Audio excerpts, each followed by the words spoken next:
अस्सलाम वालेकुम class, I hope you all are fine. कल हम लोगों ने लेक्चर नंबर 1 में डिस्कस किया था वाटर रिलेशंस को। आज हमारा लेक्चर नंबर 2 है ऑफ प्लांट फिजियोलॉजी। आज हम डिस्कस करेंगे वाटर अब्जॉर्प्शन इन प्लांट्स, कि प्लांट्स में वाटर किस तरह अब्जॉर्ब होता है। Introduction. Uptake of water by plant is called absorption of water. Plant absorb dissolved nutrients along with water from the soil through the root hairs। तो ये बात तो हमें समझ आ जानी चाहिए कि जब हमने absorption of water को स्टडी करना है तो हमें दो कंपोनेंट्स का पता होना चाहिए। एक components of soil means composition of soil and the structure of root hairs। क्यों? क्योंकि वाटर प्लांट जो है वाटर को अब्जॉर्ब कर कहाँ से रहा है? सॉइल से, और कर किसके ज़रिए रहा है? रूट हेयर्स के ज़रिए। तो इसलिए ये ज़रूरी है कि हमें कंपोजिशन ऑफ सॉइल भी पता हो और स्ट्रक्चर ऑफ रूट भी। चलिए पहले कंपोजिशन ऑफ सॉइल देख लेते हैं। सॉइल जो है मेनली 3 पार्ट से बनी है: inorganic mineral particles, organic matter and soil water. इनकी डिफरेंट परसेंटेज प्रेजेंट है। Inorganic mineral matter 45%, water 25%, air 25% and organic matter 5%।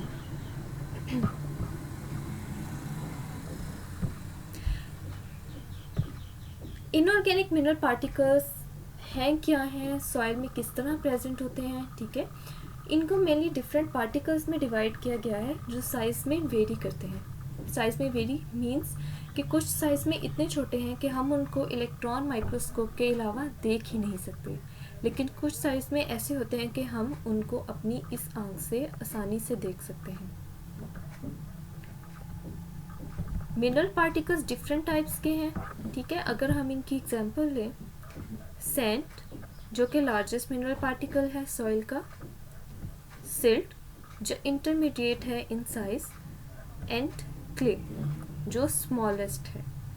Silt, sand and clay के दरमियान में है क्योंकि इसका साइज दोनों के दरमियान में है। सैंड का साइज बड़ा, क्ले का smallest and silt intermediate. Sand particles का साइज क्योंकि बड़ा है तो इनके दरमियान जो एयर स्पेसेस प्रेजेंट हैं वो भी ज़्यादा होंगी, मीन्स ज़्यादा चांसेस होंगे वाटर के कि वो मूव कर सके। दूसरा, सैंड पार्टिकल्स के अंदर क्योंकि पोर्स ज़्यादा हैं, पोर्स ज़्यादा होने की वजह से क्या होगा कि जो रूट्स हैं वो आसानी से पेनिट्रेट कर सकती हैं। मीन्स रूट्स इस तरह की सॉइल में जहाँ पे सैंड के पार्टिकल्स ज़्यादा हों आसानी से पेनिट्रेट कर सकती हैं। तो ऐसी सॉइल जिसमें सैंड ज़्यादा हो उसको सैंडी सॉइल कहते हैं। सैंड पार्टिकल्स के दरमियान फ्री स्पेस ज़्यादा है, means water and air can freely move. Then next is silt particle. Silt particles जो हैं क्योंकि सैंड से साइज में छोटे होते हैं, ठीक है, ये नॉन कोलाइडल होते हैं। नॉन कोलाइडल मीन्स कि ये वाटर के अंदर सस्पेंडेड नहीं रहते, मीन्स ये वाटर के साथ एब्जॉर्ब नहीं होते, कैपिलरीज की तरह सॉइल में एक्ट करते हैं। कैपिलरीज की तरह सॉइल में एक्ट करने की वजह से ये आसानी से रूट्स को अवेलेबल होते हैं, मीन्स इनके साथ जो वाटर होता है वो रूट्स को आसानी से अवेलेबल होता है। ये सिल्ट पार्टिकल्स हैं। इनकी एक प्रॉपर्टी ये है कि इनको जब वेट किया जाता है तो ये किसी भी शेप में आप इनको मोल्ड कर सकते हैं। Next are clay particles. Clay particles colloidal in nature, can hold water, और इनमें रूट की जो पेनिट्रेशन है वो रिस्ट्रिक्टेड होती है, मीन्स इनमें से रूट जो है वो पेनिट्रेट नहीं कर सकती। जैसे आपको ये स्ट्रक्चर नज़र आ रहा है, इनमें से रूट्स का पेनिट्रेशन पॉसिबल नहीं है।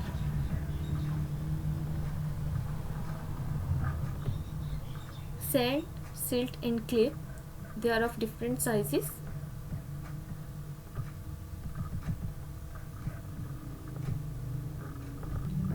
Organic matter, plants and animals की जब डेथ हो जाती है तो इनके जो बाकी पार्ट्स सॉइल में रहते हैं, ठीक है, सॉइल में जो बाकी पार्ट्स इनके बच जाते हैं, रिमेन्स इनके रह जाते हैं, उन पर सॉइल में प्रेजेंट केमिकल्स प्लस सॉइल में प्रेजेंट माइक्रो ऑर्गेनिजम्स एक्ट करते हैं।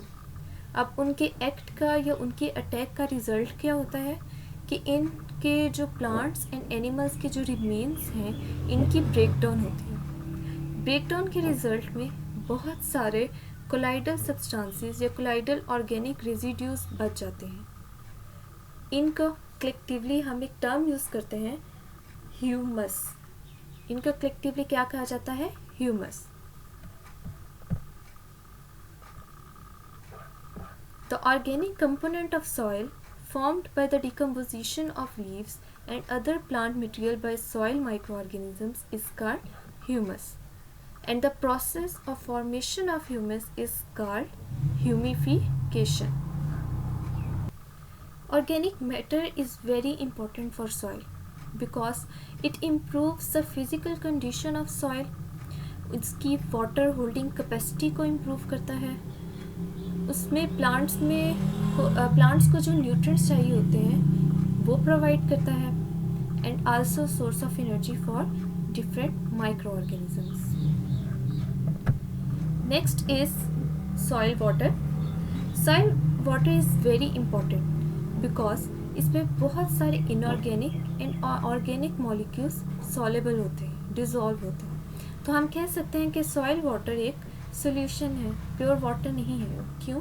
क्योंकि उसमें बहुत सारे ऑर्गेनिक मॉलिक्यूल्स और इनऑर्गेनिक मॉलिक्यूल्स डिज़ोल्व होते हैं। वाटर सॉइल में डिफरेंट स्टेट्स में प्रेजेंट होता है। Number 1 gravitational water, number 2 capillary water, number 3 hygroscopic water. Gravitational water, जैसे कि नाम से ही पता चल रहा है, इसमें ग्रेविटी इन्वॉल्व है। मीन्स वो वाटर जो with the help of gravity move करता है उसको ग्रेविटेशनल वाटर कहते हैं। Second is capillary water. Capillary water वो वाटर है जो ग्रेविटेशनल वाटर के बाद बच जाता है, ठीक है, जो उस वाटर के बाद थोड़ा सा वाटर उन स्मॉल पोर्स में नीचे रह जाता है सॉइल में, उसको कैपिलरी वाटर कहते हैं। एंड हाइग्रोस्कोपिक वाटर, बिल्कुल स्मॉल अमाउंट में वाटर जो सॉइल में रह जाए उसको हाइग्रोस्कोपिक वाटर कहते हैं। Gravitational water, water that moves downward through soil in response to gravity is called gravitational water. When water moves downward due to gravity. आप ये देखें कि जब आप किसी पौधे को, किसी प्लांट को पानी देते हैं तो वो कहाँ मूव करता है? नीचे, ज़मीन की तरफ। ये किस वजह से होता है? Due to gravity. Next is capillary water. Water that remains in the soil after gravitational water is drained out, that is subject to the loss of capillary movement. It is in the form of a film around the soil grains. Capillary water कौन सा water होता है? जो gravitational water के बाद रह जाता है। ये एक फिल्म की फॉर्म में, एक थिन लेयर की फॉर्म में कहाँ प्रेजेंट होता है? सॉइल के पार्टिकल्स में। अब ये कैसे प्रेजेंट होता है? सॉइल के सरफेस के नीचे जहाँ पर small holes, small pores present होते हैं जिनको माइक्रोपोर्स कहा जाता है। वाटर जो इन माइक्रोपोर्स के अंदर स्टोर होता है उसको कैपिलरी वाटर कहते हैं। जब बारिश होती है तो क्या होता है कि सारा का सारा पानी जो है वो ज़मीन में चला जाता है। When it rains, the water descends through these micropores. लेकिन जो प्लांट की रूट्स हैं उनके लिए जो सबसे इम्पोर्टेंट वाटर या उनके लिए जो सबसे ज़रूरी वाटर है इन तीनों में से, वो है कैपिलरी वाटर। क्योंकि उसको अपनी ग्रोथ के लिए जो वाटर ज़रूरी है, रिक्वायर्ड है, वो कौन सा है? Capillary water. The roots of plants, including those of trees, use micropores in order to grow and search for capillary water. It is the main source of water, and without capillary water, roots cannot survive. Third one is hygroscopic water. Water molecules around colloidal particles called hygroscopic water. वो molecules जो colloidal particles के साथ bound होते हैं, जुड़े होते हैं, उसको हाइग्रोस्कोपिक वाटर कहते हैं, और ये बहुत स्मॉल अमाउंट में प्रेजेंट होता है। इस डायग्राम से आपको क्लियर हो जाएगा ग्रेविटेशनल वाटर जो ग्रेविटी की तरफ मूव कर रहा है, मीन्स नीचे की तरफ। सारा का सारा पानी सॉइल से नीचे चला जाता है, तो ये इतना बेनिफिशियल नहीं है रूट्स के लिए, क्योंकि सारा का सारा पानी जो है, वाटर जो है, ग्रेविटी की वजह से नीचे मूव कर जाता है। कैपिलरी वाटर जो कि स्मॉल पोर्स में होता है, सॉइल पार्टिकल्स के स्मॉल पोर्स में कैपिलरी वाटर स्टोर होता है, तो जब रूट्स पेनिट्रेट करती हैं तो आसानी से उनको ये वाटर अवेलेबल होता है और वो ये वाटर अब्जॉर्ब कर लेती हैं। हाइग्रोस्कोपिक वाटर क्योंकि बहुत स्मॉल अमाउंट में प्रेजेंट होता है, तो ये इतना इम्पोर्टेंट नहीं है। ठीक है, ये तो हो गया कंपोजिशन ऑफ सॉइल। अब हम पढ़ते हैं root. Root is a organ of plant that typically lies below the surface of soil. Morphological structure, अगर मॉर्फोलॉजिकली देखें तो roots consist of main root, lateral roots are secondary roots, root hairs are tertiary roots. Main root divide होती है different branches में, जिनको lateral roots are secondary roots कहते हैं। Then lateral roots divide into several branches which are called as root hairs or tertiary root. Anatomy of root. It consists of root cap, meristematic zone, elongation zone and maturation zone. Meristematic zone एक ऐसी zone है जहाँ पर sales की division होती है। यहाँ पर सारे सेल्स डिवाइड होते हैं। सेल्स डिवाइड होकर लोअर साइड पर रूट कैप बनाते हैं और कुछ सेल्स डिवाइड होकर अपर साइड पर इलोंगेशन जोन बनाते हैं। इलोंगेशन जोन के नाम से ही पता चल रहा है कि ये सेल्स को क्या करती होगी, इलोंगेट करती होगी, उनको बड़ा करती होगी साइज में। इलोंगेशन जोन के जो सेल्स हैं उनमें ये कैपेसिटी होती है, उनमें ये एबिलिटी होती है कि वो इनलार्ज हो सकें, अपने साइज़ को बड़ा कर सकें। Then they give rise to maturation zone.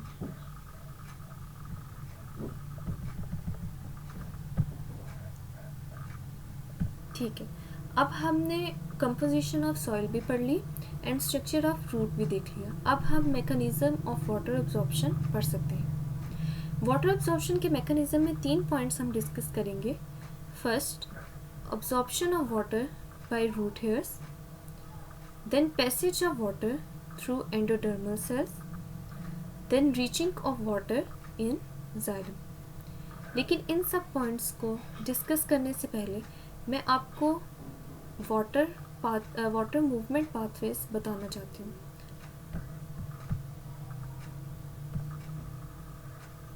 Three types हैं वाटर मूवमेंट पाथवेज की।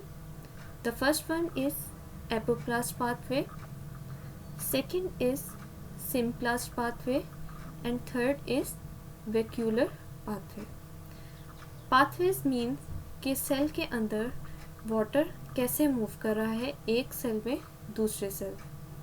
अगर हम एपोप्लास्ट पाथवे की बात करें तो जब वाटर सेल के अंदर जाने की बजाय सेल के बाहर सेल वॉल के थ्रू मूव करे from one cell to another, तो उसको क्या कहेंगे कि ये एपोप्लास्ट पाथवे यूज़ कर रहा है। जैसे आपको ये एरो नज़र आ रहा है, सेल के बाहर सेल वॉल में जब वाटर मूव कर रहा है from one cell to another, इसको एपोप्लास्ट पाथवे कहते हैं। सेकेंड इज सिम्प्लास्ट पाथवे, वो पाथवे जिसके थ्रू वाटर सेल के अंदर मूव करता है from one cell to another, from one cell to another. Third one is vacuolar pathway, ऐसा पाथवे जिससे वाटर एक सेल के वैक्यूल से दूसरे सेल के वैक्यूल में ट्रांसफ़र हो, मूव करे, इस तरह की ट्रांसफ़र को वेक्यूलर पाथवे कहते हैं। 3 टाइप्स की वाटर मूवमेंट्स होगी। एपोप्लास्ट, जिसमें सेल के अंदर से मूवमेंट नहीं होती, सेल के बाहर means cell wall to cell wall movement होती है। सिम्प्लास्ट पाथवे, सेल के अंदर से from one cell to another. Vacuolar pathway, from vacuole of one cell to the vacuole of another cell. चलो अब हम अपना फर्स्ट जो टॉपिक है उसको हम डिस्कस कर सकते हैं। जो फर्स्ट पॉइंट है, absorption of water by root hairs. The absorption of water from the soil takes place through the root hairs because root hairs are in direct contact with soil. अगर हम root hairs का structure देखें, there is a thin lining of cytoplasm. root hair में cytoplasm present है. Inside cytoplasm there is a vacuole, and inside vacuole cell sap is present. Now what is cell sap? Cell sap is aqueous solution of mineral salts and organic acids. Cell sap में क्योंकि different types of organic acids and mineral salts means different types of solutes dissolve हैं, तो इसकी concentration, solutes की concentration इसमें ज़्यादा होगी।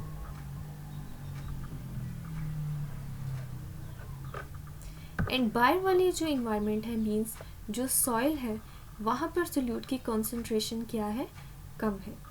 Inside the root hair cell there is a more number of solute molecules and outside less number of solute molecules. तो water osmosis के process के थ्रू मूव करेगा from soil to the root hair.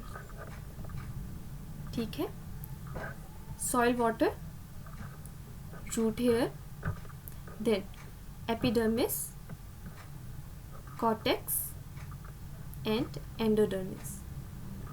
ये root का structure है। ठीक है, उसका एक पार्ट है। हमने मूवमेंट को समझने के लिए इसका एक क्रॉस सेक्शन लिया है। अच्छा जी, क्योंकि रूट हेयर के अंदर, इस सेल के अंदर जो सोल्यूट है उनकी कंसंट्रेशन ज़्यादा है और बाहर सॉइल वाटर में सोल्यूट की कंसंट्रेशन कम है, मीन्स यहाँ पर वाटर ज़्यादा है। तो जैसे कि आप सबको पता है ऑस्मोसिस का प्रोसेस, वाटर कहाँ से कहाँ मूव करता है, from high concentration to low concentration. तो सॉइल वाटर मूव करेगा from the soil to the root hair cell. यहाँ से तो सेल ने पास कर वाटर ने पास कर लिया और कहाँ पहुँचा, कॉर्टेक्स में। अब कॉर्टेक्स में पानी पहुंचेगा कैसे, रूट हेयर सेल में जब वाटर आया, रूट हेयर सेल में वाटर ज़्यादा होने की वजह से सेल क्या हो गया, टर्जिड, मीन्स उसमें वाटर की जो क्वांटिटी है वो ज़्यादा होगी as compared to other cells. अब यहाँ पर वाटर की क्वांटिटी ज़्यादा है और सोल्यूट की क्वांटिटी क्या है, कम। कॉर्टेक्स सेल में सोल्यूट की क्वांटिटी ज़्यादा है और वाटर की क्या है, कम। तो ऑस्मोसिस के प्रोसेस के थ्रू रूट हेयर से वाटर मूव करेगा कॉर्टेक्स में। ठीक हो गया। अब कॉर्टेक्स से वाटर ने मूव करना है एंडोडर्मिस में, बट एंडोडर्मिस में एक रेजिस्टेंस है। फॉर एग्जांपल दिस, वाटर ने मूव किया first epidermis then cortex by the process of osmosis. Water move कर रहा है एपोप्लास्ट पाथवे के थ्रू, मीन्स वाटर मूव कर रहा है from cell wall to cell wall. अब आप यहाँ देख सकते हैं कि एपिडर्मिस के सेल वॉल से वाटर ने मूव किया कॉर्टेक्स में, देन कॉर्टेक्स से आगे उसका पाथ क्या है, एंडोडर्मिस। तो एंडोडर्मिस में आपको ये एक रेजिस्टेंस नज़र आ रही है। ये एक थिक सा बैंड है जो एंडोडर्मिस में प्रेजेंट है, ठीक है, जिसको कैस्पेरियन स्ट्रिप्स कहा जाता है। ये बैंड ऐसे केमिकल से मिलकर बना है जो इम्परमिएबल टू वाटर है, मीन्स जो वाटर को पास नहीं होने देते। आप एपोप्लास्ट पाथवे यूज़ करते हुए वाटर एपिडर्मिस से कॉर्टेक्स में तो आ गया है, लेकिन अब वो एंडोडर्मिस को क्रॉस करके पेरिसाइकिल में नहीं जा सकता। तो यहाँ से वाटर को अपना पाथवे, अपना रास्ता चेंज करना पड़ेगा और वो सिम्प्लास्ट पाथवे यूज़ करेगा। मीन्स अब वो सेल के अंदर एंटर होकर एंडोडर्मिस से पेरिसाइकिल में मूव करेगा थ्रू सिम्प्लास्ट पाथवे। यहाँ तक जो वाटर की मूवमेंट है वो ऑस्मोसिस के प्रोसेस के थ्रू हो रही थी, means from higher concentration to lower concentration. वो कैसे कि वाटर जब एक सेल से दूसरे सेल में मूव कर रहा था, दूसरा सेल फिल हो रहा था, भर रहा था, टर्गर प्रेशर उसमें आ रहा था, ठीक है। टर्गर प्रेशर की वजह से वाटर एक सेल से दूसरे सेल में मूव कर रहा था। टर्गर प्रेशर के लिए ज़रूरी है कि जिस सेल में टर्गर प्रेशर है उस सेल की वॉल्स में इलास्टिसिटी हो, लेकिन अब इस केस में जाइलम के केस में ऐसा नहीं हो सकता, क्योंकि जाइलम की जो वॉल्स हैं वो इन इलास्टिक है। अब जाइलम में वाटर कैसे मूव करेगा? ऑस्मोसिस के प्रोसेस के थ्रू, मीन्स यहाँ पर सोल्यूट की कंसंट्रेशन ज़्यादा है और यहाँ पर क्या है, कम। तो सक्शन प्रेशर से जो वाटर है वो मूव करेगा पेरिसाइकिल से जाइलम में। So the gradient of suction pressure helps in the absorption of water from the root hair to the xylem vessel. अगर हम mechanism of water absorption देखें, water in soil moves toward root hair. root hair से water कहाँ move करता है? root cortex में, जो cortical cells मैंने आपको बताया। उसके बाद water move करेगा endodermis में through Simplast pathway, क्योंकि एंडोडर्मिस में रेजिस्टेंस प्रेजेंट है, कैस्पेरियन स्ट्रिप्स प्रेजेंट है जो इम्परमिएबल टू वाटर है और वो वाटर को क्रॉस नहीं होने देती। Then pericycle through symplast pathway, then xylem, xylem के बाद upward movement through stem xylem, then leaves, transpiration and diffusion through stomata. No, the factors affecting absorption of water. Different factors affect the absorption of water. Number 1, soil temperature. Number 2, soil water. Number 3, root system. Number 4, transpiration. Number 5, association of mycorrhiza. Soil temperature कैसे absorption of water को affect करता है? The rate of water absorption increases with the rise in soil temperature. As you all know, excess of everything is bad. Soil temperature अगर limit से ज़्यादा हो जाएगा तो भी वो absorption को affect करेगा, अगर उस लिमिट से कम हो जाएगा तो भी absorption को affect करेगा। अगर सॉइल टेम्परेचर ज़्यादा हो जाता है तो ये प्लाज्मा मेम्ब्रेन की, सेल मेम्ब्रेन की जो परमिएबिलिटी है उसको अफेक्ट करता है, जिसकी वजह से वाटर की अब्जॉर्प्शन कम हो जाती है। अगर सॉइल टेम्परेचर डिक्रीज़ हो जाए तो ये क्या करता है, ये रूट्स के जो सेल्स हैं, रूट के जो सेल्स हैं उनकी डिफरेंट मेटाबॉलिक एक्टिविटीज़ को कम कर देता है। इसके अलावा वाटर में जो विस्कोसिटी है उसको इंक्रीज़ कर देता है, वाटर की विस्कोसिटी को इंक्रीज़ कर देता है और रूट्स की मेटाबॉलिक एक्टिविटीज़ को रिड्यूस कर देता है। Second one is soil water. Soil water की ज़्यादा क्वांटिटी अगर प्रेजेंट है तो ज़्यादा वाटर अब्जॉर्ब हो जाता है, लेकिन अगर एक लिमिट से ज़्यादा हम पानी प्रोवाइड करें किसी भी प्लांट को तो क्या होता है, सॉइल एरेशन कम हो जाती है। मींस सॉइल के पार्टिकल्स के दरमियान जो एरेशन के लिए जो स्पेस प्रेजेंट है वो ख़त्म हो जाती है, जिसकी वजह से वाटर अब्जॉर्प्शन क्या हो जाती है, डिक्रीज़ हो जाती है। Third one is root system. जो वाटर अब्जॉर्प्शन है वो रूट सिस्टम पर भी डिपेंड करती है। ऐसे प्लांट्स जिनमें वेल डेवलप्ड रूट सिस्टम है, जो लार्ज डिस्टेंसेस पे फैला हुआ है, उनमें वाटर अब्जॉर्प्शन क्या होती है, ज़्यादा होती है। Next one is transpiration. अगर ट्रांसपायरेशन का रेट ज़्यादा है तो ये वाटर अब्जॉर्प्शन को इंक्रीज़ कर देता है। ट्रांसपायरेशन मीन्स वाटर का लॉस, जितना लॉस ज़्यादा होगा उतनी वाटर अब्जॉर्प्शन ज़्यादा होगी। कैसे ज़्यादा होगी, ट्रांसपायरेशन जो है वो ट्रांसपायरेशन पुल प्रोड्यूस करती है इन द जाइलम वेसल्स। ये इस पुल के ज़रिए क्या करते हैं, वाटर को अपवर्ड पुल करते हैं और इस तरह वाटर को सॉइल से अब्जॉर्ब करते हैं। Association of mycorrhiza. Mycorrhiza is an association of fungi and roots of higher plants. Fungi absorption of water को increase करते हैं। कैसे? जैसे मैंने आपको कैपिलरी वाटर में बताया कि वहाँ पर सॉइल के अंदर माइक्रोपोर्स होते हैं जो कौन क्रिएट करता है, फंजाई एंड बैक्टीरिया। इस तरह फंजाई वाटर की एब्जॉर्प्शन को क्या करते हैं, इंक्रीज करते हैं।